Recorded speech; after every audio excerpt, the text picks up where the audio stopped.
Welcome to RacingSmarts, where we take your questions and really try to turn them into answers. On the panel with me today is Hope, Humberto, and I'm Kellum.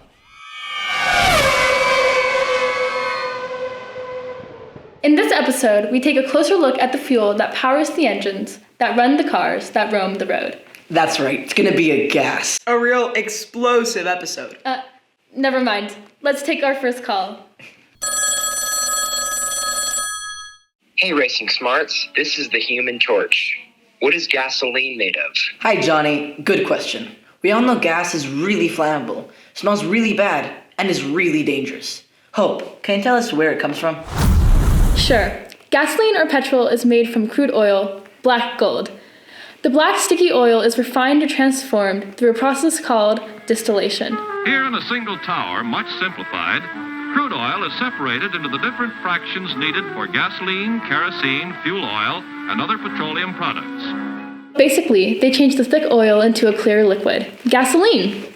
Modern gasoline gives the greater performance required today.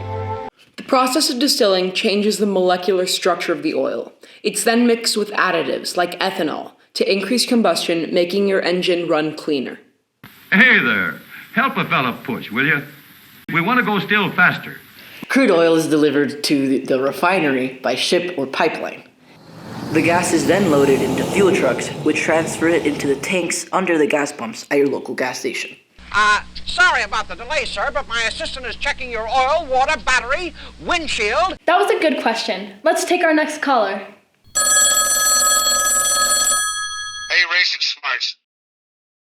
This is Vin. What's up with diesel? Isn't it gas too? Hi Vin, diesel is also used to power engines, but there are some big differences. That's right. Diesel fuel is used in internal combustion engines, just like gasoline, but it works a little differently. Gasoline engines use a spark to light the air and fuel mixture inside the cylinder. Diesel engines combine air and fuel as well, but they don't use a spark. They work using compression to heat the air in the cylinder and ignite the fuel, pushing the pistons and powering the vehicle. Let's look a little more closely at how compression can light the fuel without a spark, because it's pretty cool. Now that's cool. When you use an air pump, you're pushing air into a confined space. If you pump the same amount of air into a much smaller space, you compress the air. Air is a gas. When you force a gas into a small area, the molecules bounce against each other, creating heat.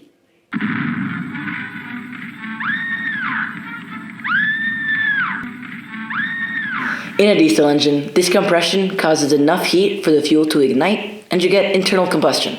Oh, that's hot. That's hot. That was a pretty good question. We have time for one more quick one. Hey, RacingSmarts. Toto here. Do race cars use the same fuel as my car? I'll hang up and listen. Well, Mr. Wolf, yes and no. The type of fuel a car uses has a major impact on how fast it can go. Different racing series use different mixtures or types to power their cars. One of the most important factors to look at is octane level. Octane is a number assigned to fuel that indicates the amount of heat and pressure the fuel needs to explode. The higher the octane, the more stable the fuel, and the cleaner it burns. Let's get back to the question.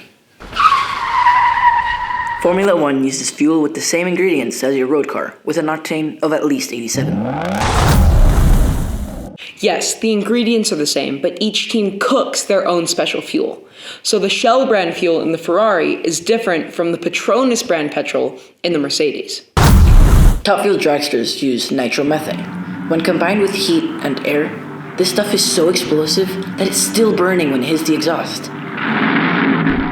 Indy cars use ethanol, a corn-based fuel called E85. They combine this with racing fuel to get an octane rating of 113. Well, that's all we have time for today. Well, that was quick work. You guys finished already? Remember, RacingSmarts is part of Travelparkourist, so subscribe to our YouTube channel, follow us on Facebook and Instagram. And remember, there's more to come.